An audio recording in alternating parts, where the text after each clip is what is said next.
Friends, ఈరోజు నా birthday.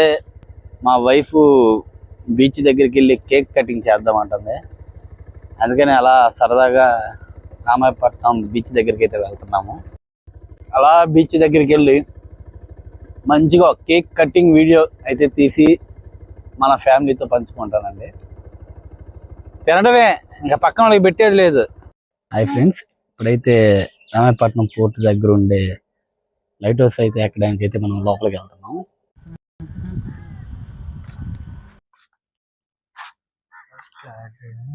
పైకి వెళ్దాం. పైకి వెళ్ళిన తర్వాత వ్యూ ఎలా ఉంటుందో చూపిస్తానండి.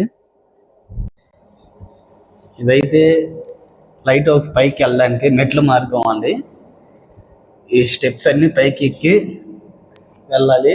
ఎక్కిన తర్వాత మీకు వ్యూ పైన ఎలా ఉంటుంది అనేది నేను చూపిస్తాను. నడవలాగే పోతుందండి, ఉంటుంది. ఇప్పుడైతే మనం పైన అయితే కేక్ కటింగ్ కోసం అయితే వెళ్తున్నామండి. ఈరోజు నా బర్త్డే కాబట్టి ఫస్ట్ టైం లైఫ్లో లైట్ హౌస్ ఎక్కడం ఫస్ట్ టైమే. లైట్ హౌస్ మీద కేక్ కట్ చేయడం కూడా లైఫ్లో ఫస్ట్ టైమే. పైకి వస్తున్నప్పుడు పావురం చూడండి పావురం గూడు అయితే కనపడింది. పైకి వచ్చిన తర్వాత ఇది ఆపరేటింగ్ రూమ్ అండి.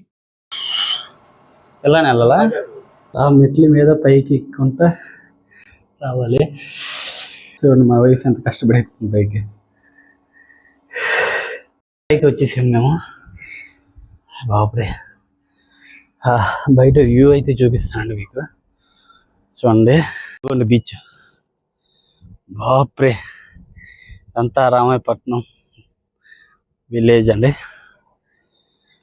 మీకు ఇక్కడి నుంచి రామాయపట్నం పోర్ట్ చూపించడానికి జూమ్ చేసి చూపిస్తాను.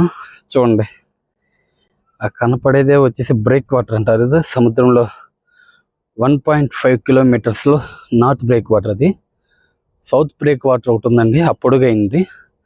ఆ పొడుగ్గా ఉండేది వచ్చేసి 3.6 కిలోమీటర్స్. ఇప్పుడైతే మనం కేక్ అయితే కట్ చేద్దామండి. ఫ్రెండ్స్, ఇలాంటి మరిన్ని వీడియోలు మీకోసం నేను చేస్తాను. కొంచెం మన ఛానల్ని సబ్స్క్రైబ్ చేసుకొని లైక్ చేసి షేర్ చేయండి ఫ్రెండ్స్. ఇప్పుడైతే నేనైతే కేక్ కటింగ్ అయితే చేయడానికి రెడీగా ఉన్నాను. అలా సరదాగా నేను మా వైఫ్ లైట్ హౌస్ కష్టపడి ఎక్కేసి నా కోసం తెచ్చిన కేక్ని కట్ చేసి చెరొక ముక్క నీట్గా తినిపించుకొని ఇంకైతే ఆకలిగా ఉందని ఫ్రెండ్స్ దగ్గరలో ఉన్న రెస్టారెంట్కి అయితే వెళ్దామని చెప్పి ఈ నైట్కి ఫుడ్ బ్లాగ్ కోసం ఆ రెస్టారెంట్కి అయితే వెళ్తున్నాను. Please like and share friends, subscribe చేసుకోండి. మరొక వీడియోతో